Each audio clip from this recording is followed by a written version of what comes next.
Salut les enfants, bonjour. Aujourd'hui encore une fois, je suis ravi, très enchanté de vous retrouver pour une autre séance de français. Excellent, très bien. Moi perso, nickel, je vais très bien, très bien. Alors, aujourd'hui on va travailler un peu d'écriture. L'écriture, rédiger, écrire, c'est un peu, c'est un peu difficile, c'est un peu délicat.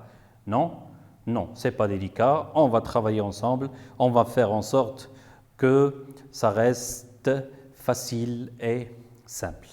On va travailler aujourd'hui comment insérer un dialogue dans une suite d'actions. Bien sûr, on a déjà travaillé comment insérer un portrait, une description valorisante ou dévalorisante dans notre début de compte. Aujourd'hui, on va essayer de savoir, d'apprendre comment insérer, comment intégrer, comment ajouter un dialogue dans notre suite d'actions. Voilà, pour cela, on va passer au tableau blanc et on va imaginer le début d'un dialogue. Alors, il était une fois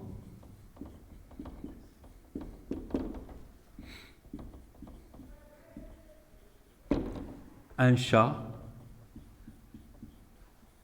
qui savait parler.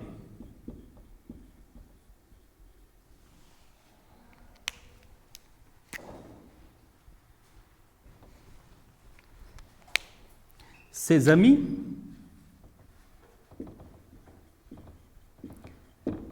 les animaux en étaient fiers.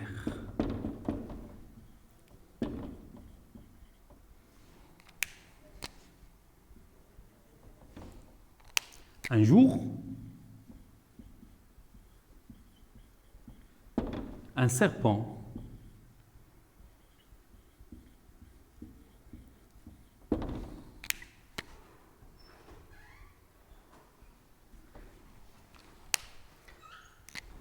un serpent laid et méchant rencontra notre minet.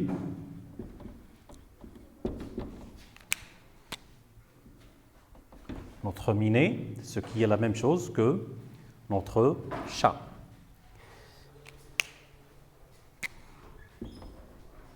Il lui dit.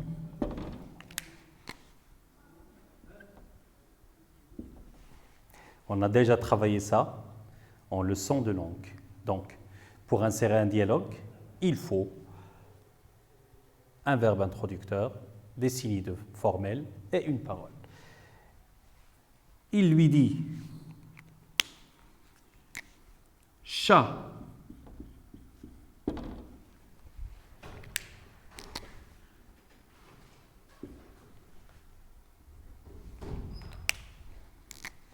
Parles-tu vraiment?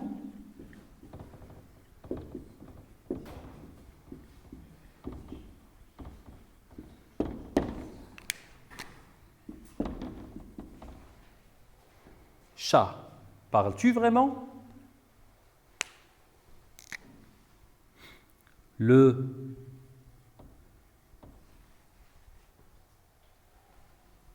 chat. Le chat. Superbe. Et gentil. Lui répondit.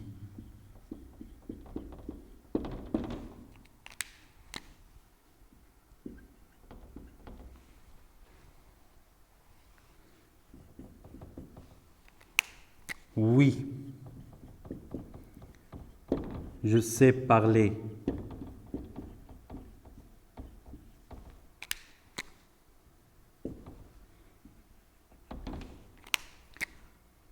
Je sais aussi me défendre contre les méchants.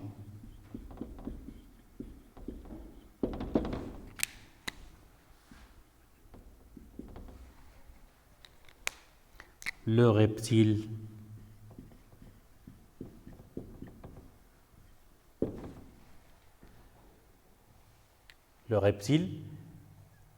qui est la même chose que le serpent, c'est le serpent.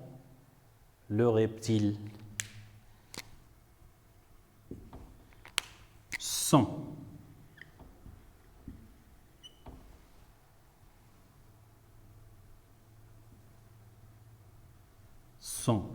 branché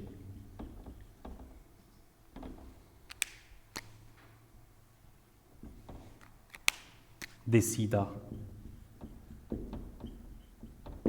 de lui faire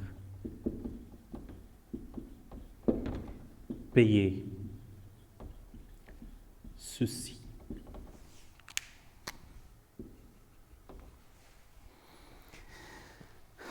Alors, comment vous trouvez notre texte?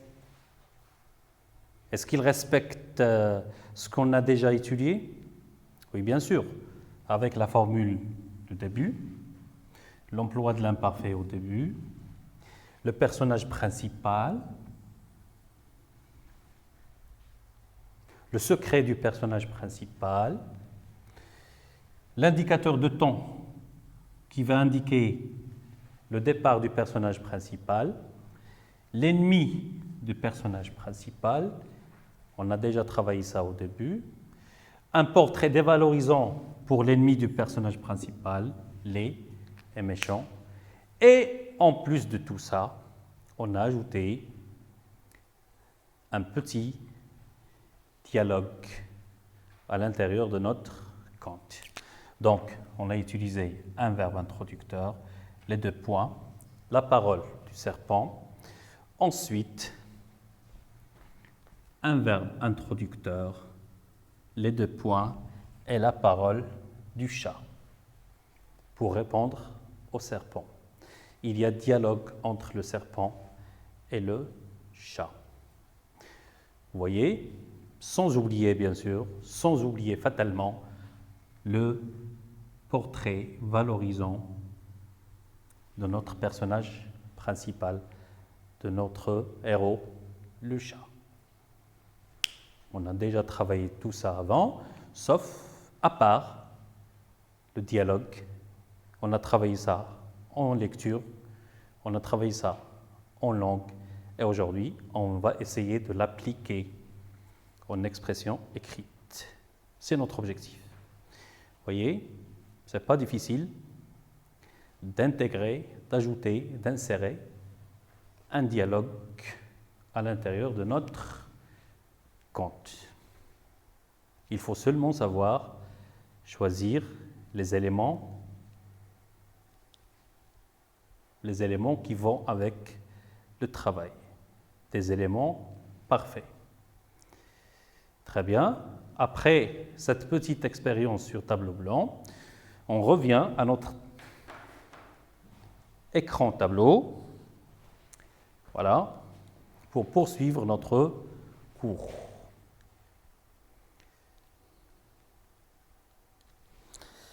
Chers enfants, aujourd'hui, on se retrouve pour une autre séance de français. Il s'agit d'une activité d'écriture qui vise à vous apprendre à insérer, intégrer, ajouter un dialogue dans une suite d'actions au sein d'un conte.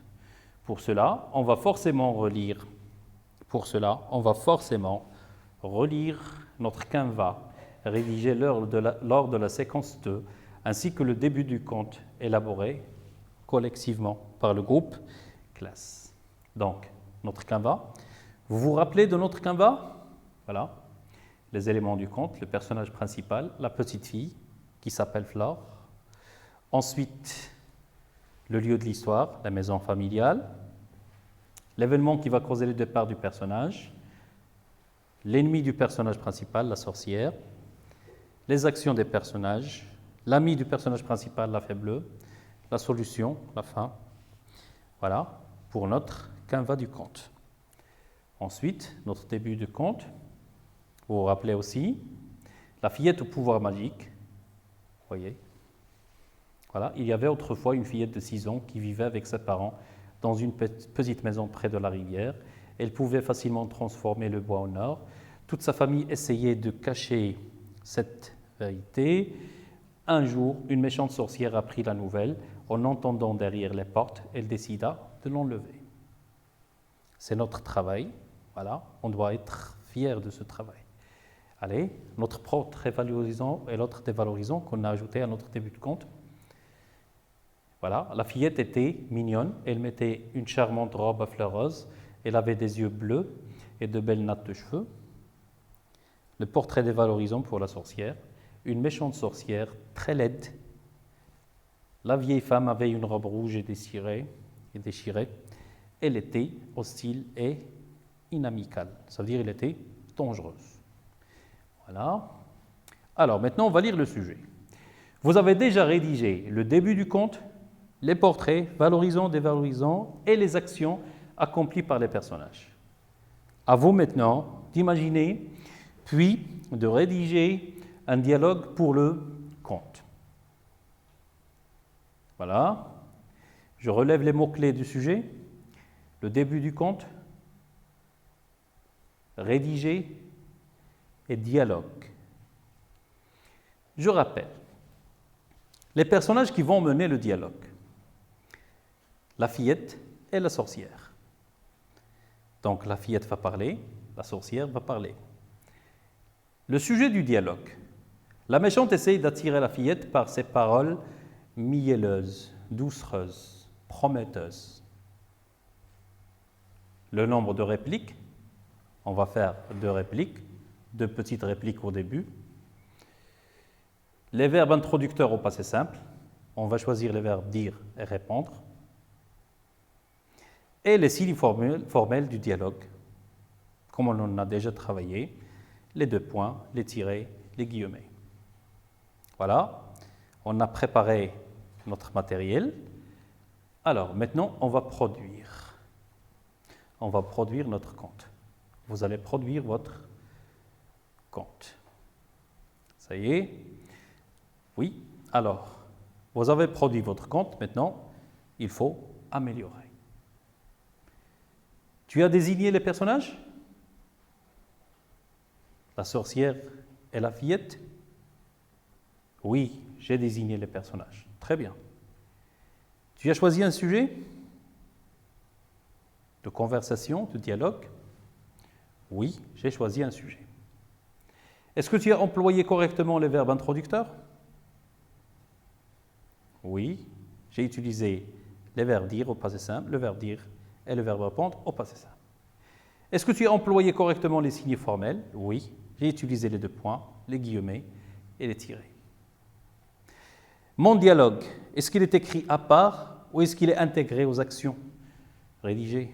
Ah non, il est intégré. Il doit être intégré. Il faut qu'il soit intégré. Comme ça, on est en train de rédiger notre conte bout à bout, par morceau. Après, on va rassembler tous les morceaux pour avoir un beau conte. Très bien. Après avoir amélioré notre brouillon, voilà, par exemple, le texte qu'on pourrait avoir après un travail collectif. La fillette au pouvoir magique. Il y avait autrefois une fillette de 6 ans qui vivait avec ses parents dans une petite maison près de la rivière. On ne sort pas du canevas, de notre canevas, rédigé par le groupe classe. C'est vrai, chacun de nous peut écrire son texte avec un dialogue à l'intérieur, mais quand on travaille collectivement, quand on travaille en tant que groupe, on doit repartir toujours de notre canevas élaboré au début. Un jour, une méchante et vieille femme vint à elle et lui dit tout gentiment, remarquez l'emploi du verbe introducteur, dit, les signes formels, de points, les guillemets. Viens avec moi, petite, je t'offrirai de beaux jouets. Elle lui promet, si tu viens avec moi, je t'offrirai de beaux jouets. N'oubliez pas que cette fillette, à 6 ans, elle est encore petite, c'est une enfant, elle aime les jouets. Et chaque personne la rencontrant pourrait lui promettre des jouets. La fille accepterait rapidement sans réfléchir. Mais non, attention, la sorcière est une femme méchante, il ne faut pas la croire, comme le petit chaperon rouge a cru au loup. La charmante enfant, regardez le portrait valorisant de l'enfant. La charmante enfant, très charmante, très belle. La charmante enfant répondit, l'emploi du verbe introducteur, répondit, les 2 points, non, madame, je ne peux pas venir avec toi. Mes parents ne sont pas au courant. Vous voyez? Elle doit d'abord dire ça à ses parents. Et ses parents vont mesurer si la femme est méchante, dangereuse ou non. La sorcière ne baissa pas les mains. Regardez l'action de la sorcière. Baissa. À quel temps? Au passé simple. La sorcière ne baissa pas les mains. Elle réfléchit à une autre ruse.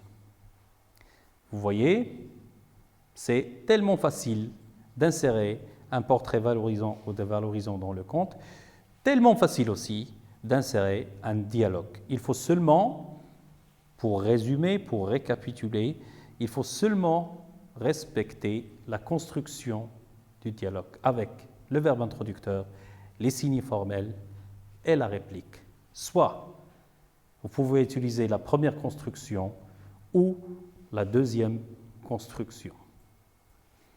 Tout cela est simple et facile. À vous de le faire à la maison. Et on se retrouvera la séance prochaine. Au revoir, à bientôt.